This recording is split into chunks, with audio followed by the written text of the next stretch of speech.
Good morning viewers and welcome back to the channel once again. And today's topic is the use of unless and until conjunctions. जैसा कि आपको पता है unless और until conjunctions है और इनका यूज हमें जानना जरूरी है. So without wasting time, let's move to learning the use of unless and until conjunctions.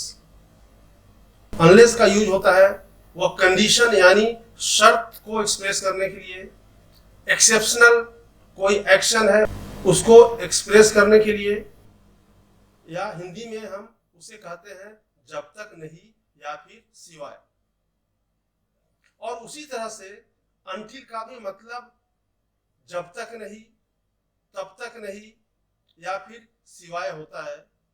लेकिन दोनों में जो डिफरेंस है वो ये है कि अनटिल टाइम के लिए यूज होता है जबकि अनलेस कंडीशन के लिए यूज होता है, अनटिल सिचुएशन के लिए यूज होता है, अनटिल किसी ओकेजन किसी अवसर के लिए यूज होता है, और अनटिल का यूज हम किसी भी टेंस में कर सकते हैं, अनलेस का यूज भी हम किसी भी टेंस में कर सकते हैं. तो जब अनलेस और अनटिल दोनों का मतलब जब तक नहीं है, फिर भी दोनों में डिफरेंस क्यों है इसको जानने के लिए हमें कुछ एग्जांपल्स का सहारा लेना पड़ेगा. पहली बात, अनटिल और अनलेस को जब हम प्रेजेंट टेंस में यूज करते हैं तो अनटिल और अनलेस वाला जो क्लाउज है, भले ही वह क्लाउज सेंटेंस के शुरू में हो या फिर सेंटेंस के बीच में हो या फिर सेंटेंस के लास्ट में हो, वह क्लाउज हमेशा सिंपल प्रेजेंट में होता है. और फिर जो दूसरा क्लाउज होता है सेंटेंस का वह भी सिंपल प्रेजेंट में ही होता है. माय डियर व्यूअर्स, यहाँ पर ध्यान देने की बात है कि जब भी अनटिल और अनलेस का हम यूज करते हैं तो वहां पर दो क्लाउजेस होते हैं. अनटिल और अनलेस वाले क्लाउज को हम सबऑर्डिनेटिंग क्लाउज कहते हैं और जो दूसरा क्लाउज है उसको हम प्रिंसिपल क्लाउज कहते हैं. बिना प्रिंसिपल क्लाउज का सबऑर्डिनेटिंग क्लाउज का एग्जिस्टेंस हो नहीं सकता है. इसलिए जहां कहीं भी सबऑर्डिनेटिंग क्लाउज है तो वहां प्रिंसिपल क्लाउज जरूर होगा, उसके बिना a subordinating clause can not exist. और उसी अनटिल अनलेस को जब हम फ्यूचर टेंस में यूज करते हैं तो सबऑर्डिनेटिंग क्लाउज यानी अनटिल और अनलेस वाला पार्ट सिंपल प्रेजेंट में होता है, जबकि जो मेन क्लाउज यानी प्रिंसिपल क्लाउज है वह पार्ट सिंपल फ्यूचर में होता है. सो कुछ एग्जांपल्स है आपके सामने. पहला एग्जांपल है, I keep putting on face mask unless I feel safe. जब तक मैं सुरक्षित महसूस नहीं करता हूं तब तक मैं अपने फेस पे मास्क लगाकर रखता हूं. जब तक मैं सुरक्षित नहीं रहता हूं, यहां क्या दिखा रहा है? यहां पर एक्सेप्शन दिखा रहा है, यहां पर कंडीशन दिखा रहा है. एक्सेप्शन क्यों? क्योंकि मैं फेस से मास्क एक्सेप्शनल केसेस में ही उतारता हूं जब तक कि बहुत ही अर्जेंसी ना हो, या फिर किसी शर्त पे ही उतारता हूं. और वह शर्त क्या है? वह शर्त यह है कि मैं सेफ फील कर रहा हूं.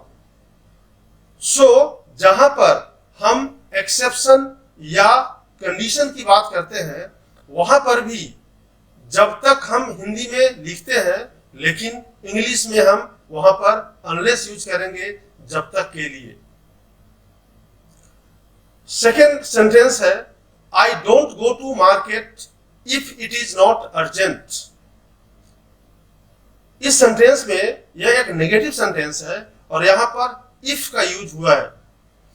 माय डियर व्यूअर्स, जहां भी आप इफ का यूज करते हो तो उसके साथ आप नॉट यूज कर सकते हो, और if not is equal to unless या until. I don't go to market if it is not urgent.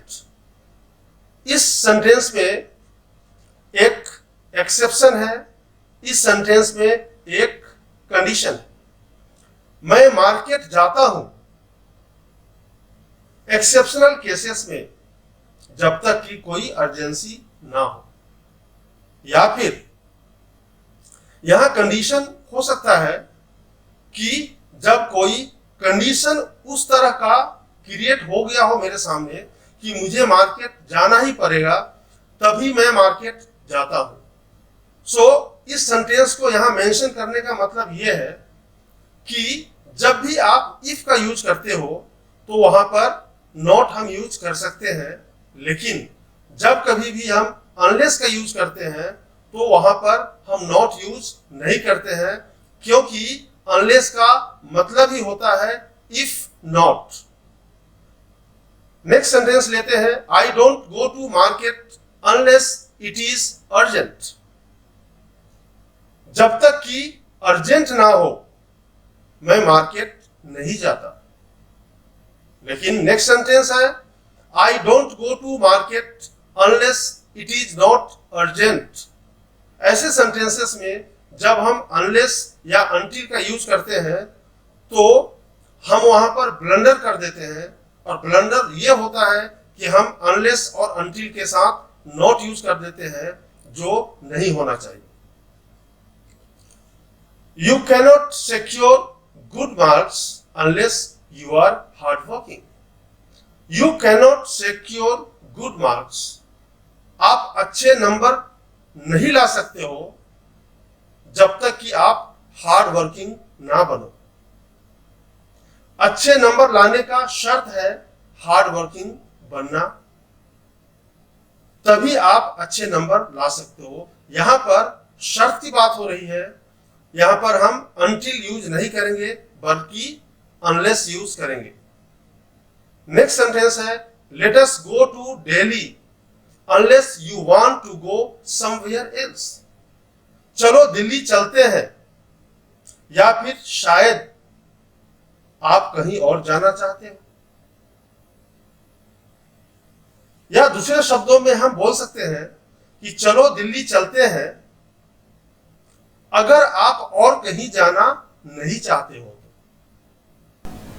यहां पर अनलेस के माध्यम से हमने एक कंडीशन रखा है, अनलेस के माध्यम से हमने यहां एक्सेप्शन रखा है, और जहां भी कंडीशन और एक्सेप्शन हो वहां पर हम अनलेस यूज करते हैं। माय डियर फ्रेंड्स, हम अनटिल यूज नहीं करते। नेक्स्ट है, I kept on cycling until I reached home. मैं साइकिलिंग जारी रखा उस वक्त तक जब तक मैं घर पहुंच नहीं गया।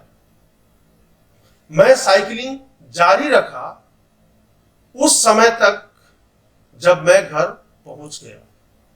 माय डियर स्टूडेंट्स, यहां पर ना तो कंडीशन शो हो रहा है ना एक्सेप्शन शो हो रहा है, यहां पर टाइम शो हो रहा है, यानी साइकिलिंग मैं जारी रखा, मैं साइकिल चलाना जारी रखा उस समय तक, उस टाइम तक जब तक कि मैं घर पहुंच नहीं गया। सो यहां पर हम अनटिल का यूज करेंगे, यहां पर अनलेस का यूज नहीं करेंगे। I keep putting on face mask until I reach home. मैं अपने चेहरे पे फेस मास्क लगा कर रखता हूं उस वक्त तक जिस वक्त तक मैं घर नहीं पहुंच जाता हूं। या फिर हम दूसरे तरह से बोल सकते हैं, मैं अपने चेहरे पे फेस मास्क लगा कर रखता हूं उस वक्त तक जब मैं घर पहुंच जाता हूं। Wait here until you are called for the interview. यहां पर इंतजार करो जब तक कि तुम्हें इंटरव्यू के लिए बुलाया ना जाए।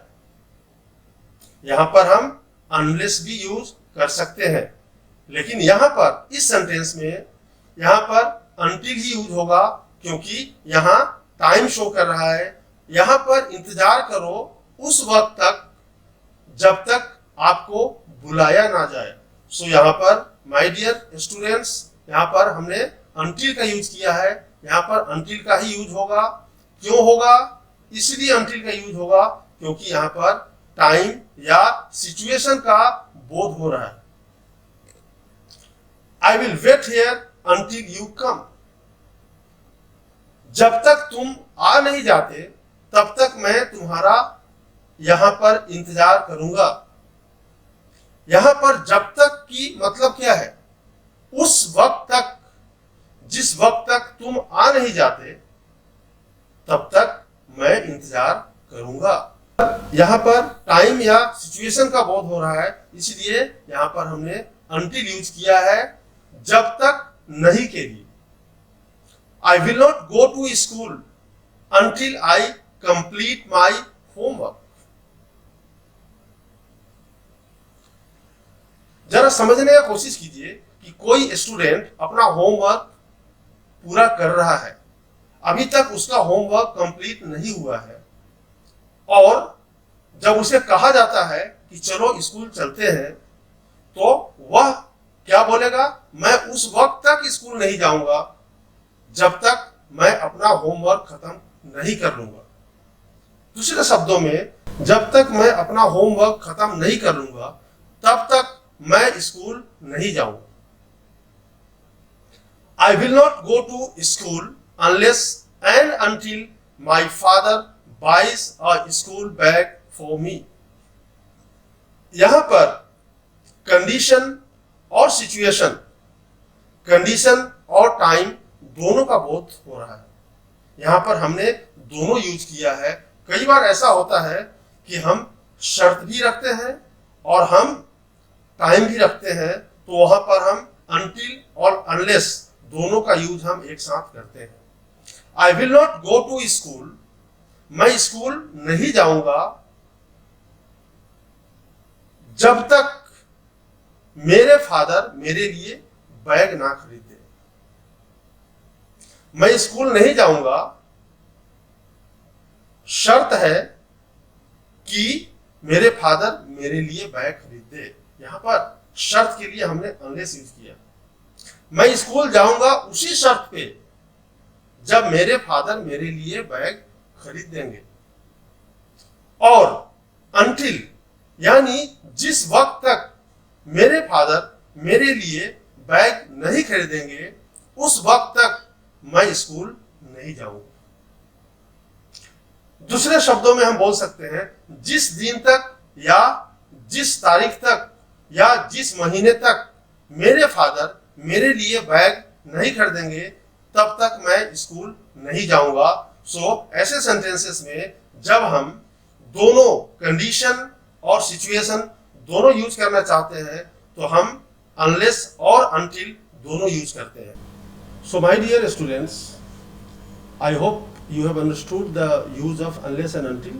unless और until का यूज हम स्पोकन इंग्लिश में भी बखूबी करते हैं और रिटन इंग्लिश में भी करते हैं, और कॉम्पिटिटिव इंग्लिश में भी जब कंजंक्शन का टेस्ट लिया जाता है तो वहाँ पर भी until और unless के यूज में हम अक्सर कंफ्यूज हो जाते हैं, और मुझे पूरी उम्मीद है कि कंफ्यूजन आपका दूर हो गया होगा। And thank you very much and keep watching the upcoming videos. Thank you.